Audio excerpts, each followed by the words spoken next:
Hello there. Ever since my mate and I finished a game prototype during a game jam, I put another month and a half of work into it. But now I'm developing it solo and only have about an hour a day to work on it. So it's obvious not completely revamped yet and still far from being done. Still, I've managed to add some awesome changes and improvements. Plus, the idea for the game keeps maturing in my head, so the concept's taking shape, which makes development within a small time frame a lot easier when you got a clear picture of where you want to go. For one, I fixed small things like this tree and making sure each eye on the tree tracks the player individually, and the eyes don't jump around randomly like in the first version of the game. Also, the layering of some elements was sometimes weird and the render order was off, leading to odd visuals like the player is in front of things when he shouldn't and the tree trunk being drawn in front of the leaves, which wasn't right either. One of the biggest changes was splitting up the player sprite. Before, the whole sprite was just one piece.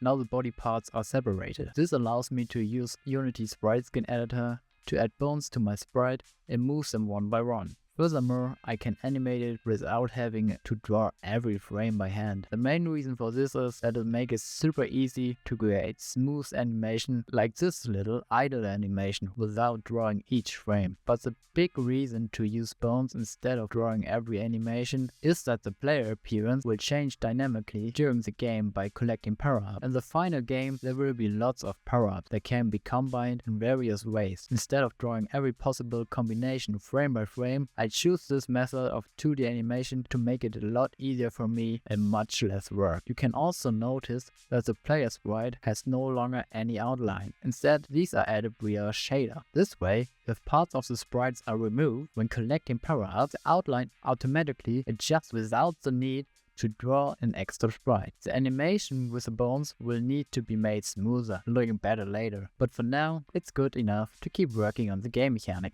Another update is the destruction of neutral objects. To get more dynamics into environment, I want it to be interactive, so I've added a white hit marker to show the player that an object can be destroyed. After destruction, there's an animation. If an object is made of multiple sprites, it falls apart into its individual pieces. If it's just one sprite, the sprite can be sliced into smaller pieces upon destruction to make the animation work. Right now, the sprite gets cut into a rectangular grid, but I plan to refine this so the sprite gets cut into different shapes to make it look more natural. There are two types of destruction animation. In one, the pieces fly off in the direction opposite to the hit. The other one is an explosion animation where the pieces fly outwards from the center of the object in all directions.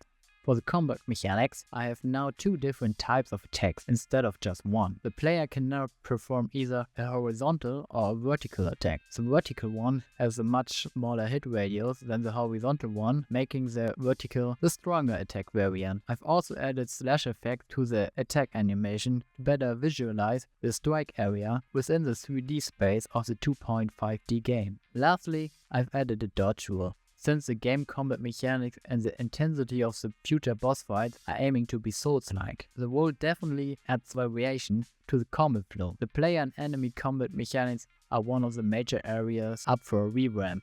Right now, enemies just mindlessly charge at you and attack, with no movement pattern at all. To improve this, I need to rewrite a lot of the code made in the game jam to allow for different movement patterns depending on the enemy type. This will likely be one of the major changes you will see in the next video. So until then, cheers!